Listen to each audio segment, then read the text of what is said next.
Grabatzen ari garen unean goizeko ordu bata eta 10 gutxi diren honetan lehen mailako txapelketarekin egin genuen bezala B serieko binakako txapelketako lehen fasearen ligaxkaren balorazioa egingo dugu hemen ere, gogoratuko dugu txapelketa hasi aurretik sailkapen bat egin genuela eta sailkapen hori abia puntutzat hartuta ikusiko dugu ea geuk zer uste genuen eta ea zer gertatu den eta horrekin batera bikote bakoitzaren analisia ere egingo dugu. Beraz, besterik gabe has gaitezen lehen postuan Larrazabal eta Salaberri ikusten genituen eta hauek 7. amaitu dute. Gorabera handiak izan dituen bikotea izan da, batez ere Iker Larrazabalek aurreko kuadro horietan askotan ez du bat ere praktiko jokatu, defentsan oraindik ere kosta egiten zaio Amurrioarrari, eta lehen fase honetan benetan bai Larrazabal eta bai Salaberri euren mailatik oso urrun aritu dira. Gogoratu behar da, Iker Larrazabalek hasieran partida batzuk galdu zituela lehen mailan jokatzearen ondorioz, gerora ere arazo batzuk izan zituen eta ondorioz ere partida gutxi behar izan zituen.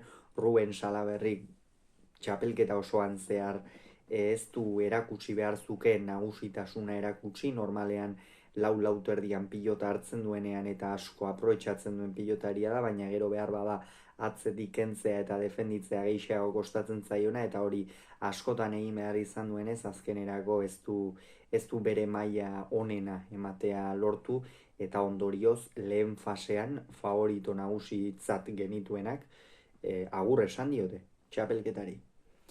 Bigarren postuan Salaberria eta Gascue ikusten genituen eta hauek 3. geratu dira. Bagenekien hasieratik behintzat playoffetan egoteko bikotea izan behar zuela, baina ikeragarri kosta zitzaien, batez ere Andoni Gascue txapelketa hasieran freskotasuna ezin erakutsi ze ikusi genuen, normalean ez da jotzaile handia, baina bai pilota bizi ibiltzen duena eta aurrean hartzen badu urruti hartzeko gaitasuna baduena, baina orokorrean hasieran oso kamuts ikusi genuen Gascue. Salaberria ere bere mailatik baju xamar, baina gerora buelta eman zioten nabarmen eta azkenerako 3. geratu dira. Playoffak jokatuko dituzte, baina batez ere aipagarria da azken jardunaldi hauetan egin duten hobekuntza, batez ere sendotasunean. Andoni Gascuek atzeko kuadroetan gehiago ematen dio txapelketa hasiera baino, eta Iker Salaberria tantoak bukatzeaz gain defentsan ere oso ongi ikusten dugu, eta bikote honi tantoa sartzea benetan gauza zaila da. Egiguren eta Bikuña guk 3. ikusten genituen eta 5. egin dute.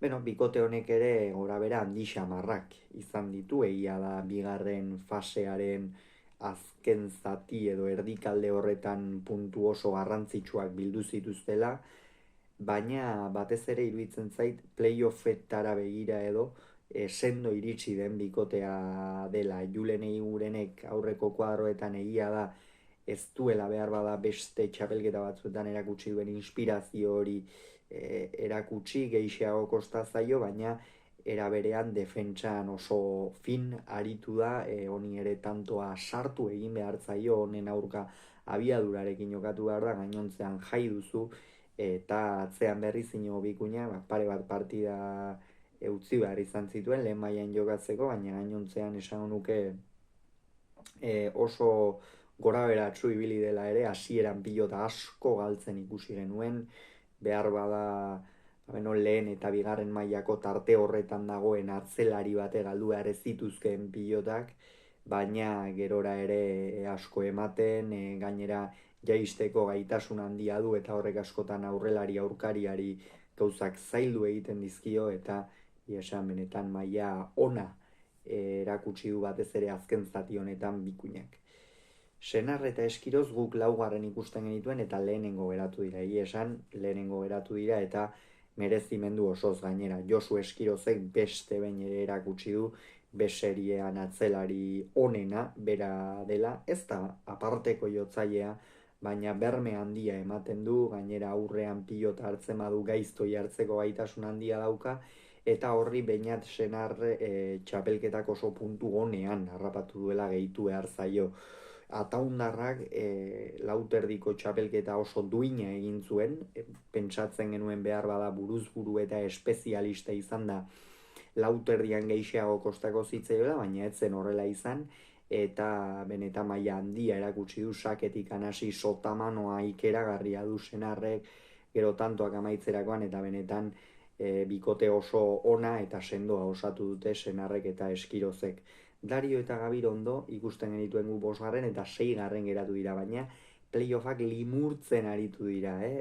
Dario oso ongi ikusi dugu txapelketan zehar, bere, bueno, logikoki bikotearen zama bere gain hartzen, baina horrez gain, beste txapelketa batzuetan eta binaka egin izan dituen eta ordezkapenetan baino konfiantza gehiagorekin batez ere, ez? Badakigu askotan esaten dela Dario hori binakako txapelketak eta askoz ere gehiago kostatzen zaizkiola, bera manomanista purua dela, baina hemen Gabirondorekin erakutsi du binaka ere asko jokatzen duela eta kontu zibili behar dela Dariok jokatzen duenean, baina txamponaren beste aldea edo komatxo artean partida onak egin baititu Gabirondo izan da.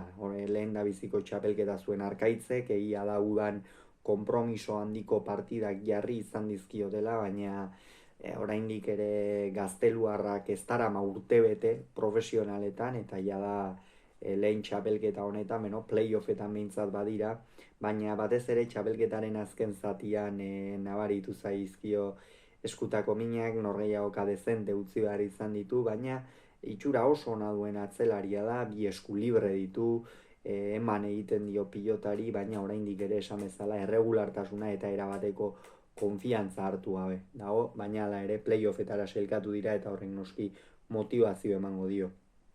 6. Agirre eta Ugartemendia ikusten genituen, hauek 8. geratu dira, azteko moduko txapelketa, elkarrekin partida oso gutxi jokatu dituzte, Ugartemendiak lehen urtean Zubizarretarekin ez bezala urten eskuetatik eta arazo handia izan ditu, partida bakar batean ere esango nuke ez dudala eroso ikusi, atzean berez jotzailea da pilota aurrean hartzen badu, baina gero askotan ere pilota jan egiten du eta ondorioz asko galtzen ditu, eta Agirre txapelketak ez du inondik inora bere punturik onenean harrapatu, muruaren aurka lauterdiko ligaiskako norgehiagokan mina hartu zuen, eta geroztik ez da berdina izatera itzuli, egia da partidaren bat edo beste derra egin dituela, baina orokorrean ez dute bikote askotan osatzerik izan, eta horrek ere erasan egin dien Oski Agirre eta Ugartemendiari. Zubizarreta eta Morgaitxoarria 7. ikusten genituen eta 2. geratu dira, azte txapelketa egin duten Gipuzkoarrak eta Bizkaitarrak, batez ere Aimar Morgaitxoarriak Zubizarreta badakigu, beserie mailan oiarretako bat dela, oso praktiko jokatu du, aurrean arrisku handiak sortu, zormabikoaren bitartez efektuarekin aurrelarian astuz, baina batez ere Aimar Morgaitxoarria aipatu nahiko nuke, uda zaila izan zuen, horregatik ipini genituen 7.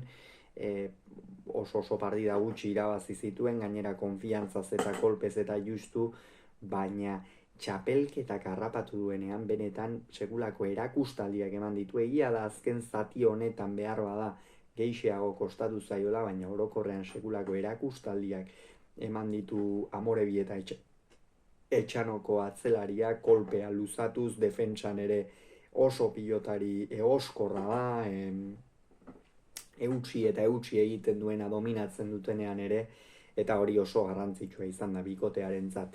Eta 8. Zabala eta Eskuza ikusten genituen, hauek 4. geratu dira, baina hauek ere arazo handiak izan dituzte, bai Zabalak eta bai Eskuzak. Zabalak azken partida hauek utzi egin behar izan ditu, Eskuza ere denboratxo bat egon da, Eskutako arazoekin eta behar bada bikote honek bi arazo nagusi ditu, batetik noski Eskuetako arazoak bienak, eta gero Eskuza ere partida batzuetan konfiantzari gabe ikusi gula, beste batzuetan ikeragarri jokatzen ikusi dugu, horietan dominatu egiten zuen nabarmen atzelari aurkaria, lauterdian pilota hartzen zuenean errebotean sartuz edo asko behartuz, eta Zabalak ere txapelketa ona egin du, beretzat ere bazen komatxo artean presioa edo txapelketa hasieran Elordi edo bera lehen mailan sartzeko zalantzak baitzituen aspek, eta azkenean maila bitarraren alde egin zuen,